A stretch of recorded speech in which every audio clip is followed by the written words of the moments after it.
Šesti dan potrage u Beogradu za Splićaninom Matejem Perišem, kojim se u novogodišnju noći ispred noćnog kluba Gotik pored Save izgubio svaki trag.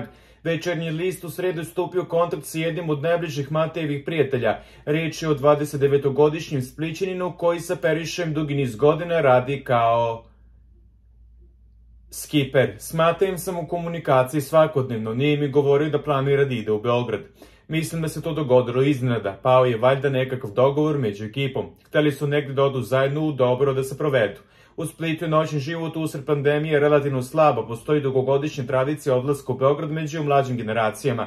Jednostavno su tamo izlasci bolji, više života i više zabave. To je bio jedini motiv zbog kojeg su otišli u Srbiju, priča sagovornik.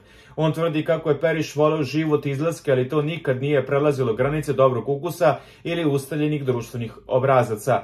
Čujte, mi smo mladi, naravno da vikendom volimo izaći, kao i svi naši vršnjaci. Da li nekad znamo preterati s pićem? Da, a recite mi kako izgleda prosječan izlazak vikendom. Ljudi piju vodu.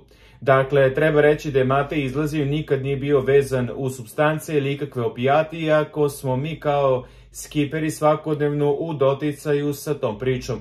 Bogati turisti ili grupe tinejdžera nas gotovo uvek pitaju gde mogu nabaviti sve to. Tako naprosto izgleda rad u turizmu. Tu nije baš ništa čudno. Međutim, mi se time ne bavimo, niti smo se ikada bavili, kaže on. Nakon toga otišli su u klub Gotik i tada se dogodila ta misterija puna rupa. Ono što pouzdano znam od ljudi koji su bili tamo je da je u klubu bila i jedna ekipa iz Zadra. Poznato je da su Splićani i Zadrani veliki prijatelji i da su jedni i drugi u Srbiji dobrodošli. Oni su se međusobno častili i družili. Međutim, u jednom je trenutku došlo incidenta između dve ekipe, a mislim da je s tim povezana i jedna devojka.